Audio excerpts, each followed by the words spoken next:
بسم اللہ الرحمن الرحیم بسم اللہ الرحمن الرحیم الحمدللہ رب العالمین والصلاة والسلام علی من لا نبی بعدہ۔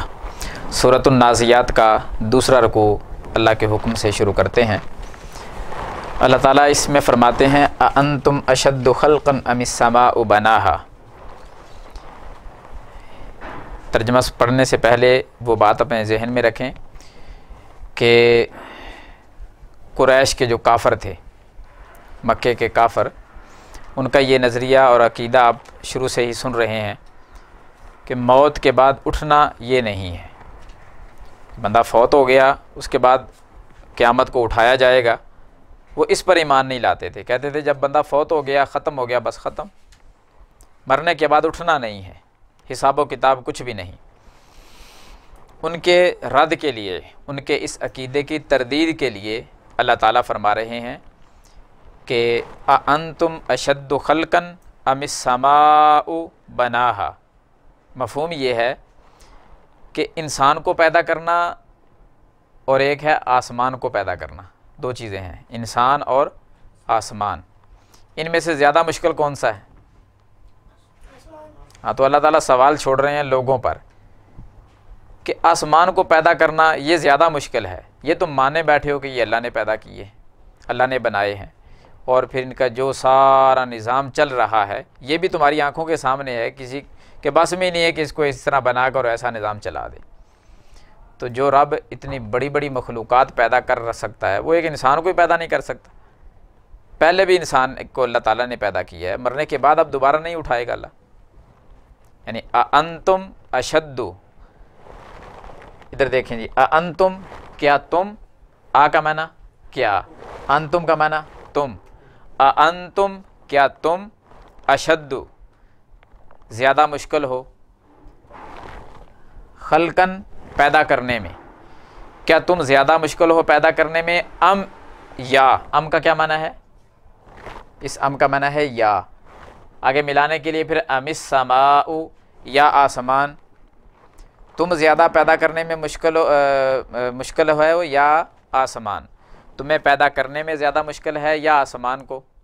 دوبارہ پھر دیکھیں، اَأَنْتُمْ کیا تمہیں اشد زیادہ مشکل ہے خلقاً پیدا کرنے میں، ام السماء یا آسمان کو؟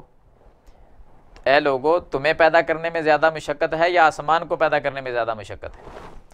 بناہا، جس کو اس نے بنایا ہے، بناہا جس کو اس نے بنایا، کس نے؟ اللہ نے، جس کو اس نے بنایا ہے۔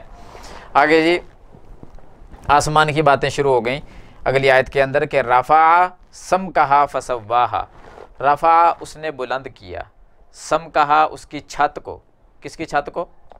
آسمان کی چھت ہے نا، جس نے اس کی چھت کو بلند کیا، فسواہا اس کا معنی آپ نے پیچھے پڑھا ہوا ہے، کیا ہوگا؟ ہاں، برابر، فسواہا پس اس نے اس کو برابر بنایا یا برابر کیا، اس نے اس کی چھت کو بلند کیا، فسواہا پس اس نے اس کو برابر بنایا، آسمان کو اونچا لے جا کر پورا برابر بنا دیا۔ کتنا موٹا ہے یہ آسمان؟ اپنا وجود اس کا کتنا موٹاپا ہے اس کا؟